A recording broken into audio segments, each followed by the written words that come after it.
আমরা আসলেও একটা হতভাগা জাতি, মুখে বলি একটা আর করি আর একটা। মহান আল্লাহ রাব্বুল আলামিন এ ব্যাপারে পবিত্র কোরআনের সূরা সফের 2 নম্বর আয়াতের মধ্যে বলেন, ইয়া আইয়ুহাল্লাযীনা আমানু লিমা তাকুলুনা মা লা তাফআলুন। হে মুমিনগণ, তোমরা এমন কথা কেন বলো যা নিজেরা করো না? এর মানে হলো আমরা মুখে বলি একটা করি আর একটা। আপনারা কি জানেন আজ পৃথিবীর সবচাইতে নির্যাতিত, নিপীড়িত, নিগৃহীত, অবহেলিত জাতি মুসলমান কেন? কারণ হলো আমাদের কথাই কাজে মিল নাই। আমরা নামাজে দাঁড়িয়ে সূরা ফাতিহার মধ্যে বলি, ইয়্যাকা না'বুদু ওয়া ইয়্যাকা নাস্তাঈন। হে আল্লাহ, আমরা একমাত্র তোমার ইবাদত করি এবং তোমার কাছেই সাহায্য চাই।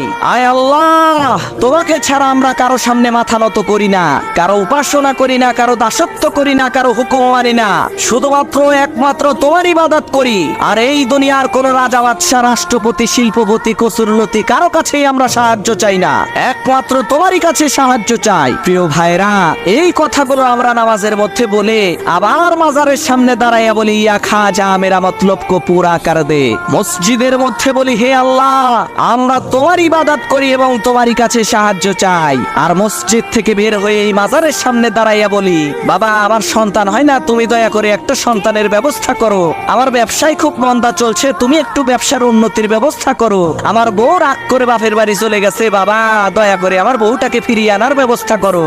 আরে আহারলোক, তোমার বাবার কি কোনো ক্ষমতা আছে নাকি? এই আসমান আর জমিনের একচ্ছত্র ক্ষমতার মালিক হচ্ছে একমাত্র মহান আল্লাহ রাব্বুল আলামিন। সেই মহান শক্তিধর পরাক্রমশালী রবকে উপেক্ষা করে ওই মাজারের কাছে গেছে সাহায্য চাইতে।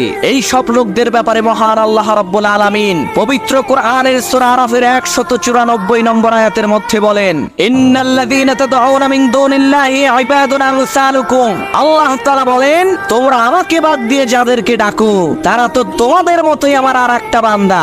আরে আল্লাহ তাআলা কি সুন্দর ভাবে বলছেন, হে দুনিয়ার মানুষেরা, তোমরা আমাকে বাদ দিয়ে যেই সকল মাজারের সামনে মাথা নত করো, যেই সকল প্রাণহীন পাথরের মূর্তির কাছে প্রার্থনা করো, যেই সকল জিন শয়তানের কাছে তোমরা তোমাদের আত্মাকে বিক্রি করে দাও, তারা সবাই তো তোমারই মতো আমার আর একটা গোলাম, আমার আর একটা দাস। আমার হুকুমের বাইরে তারা এক চুলও নড়তে পারে না।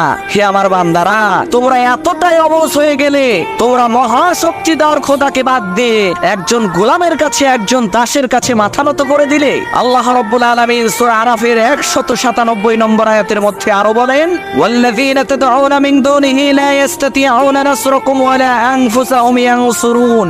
অন্যদিকে তোমরা আল্লাহকে বাদ দিয়ে যাদেরকে ডেকে থাকো তারা তোমাদেরকেও সাহায্য করতে পারে না এবং নিজেরাও নিজেদেরকে সাহায্য করার ক্ষমতা রাখে না। সুতরাং ইবাদত, দাসত্ব, উপাসনা করতে হবে শুধুমাত্র একমাত্র মহান আল্লাহ সুবহানাহু ওয়া তাআলার।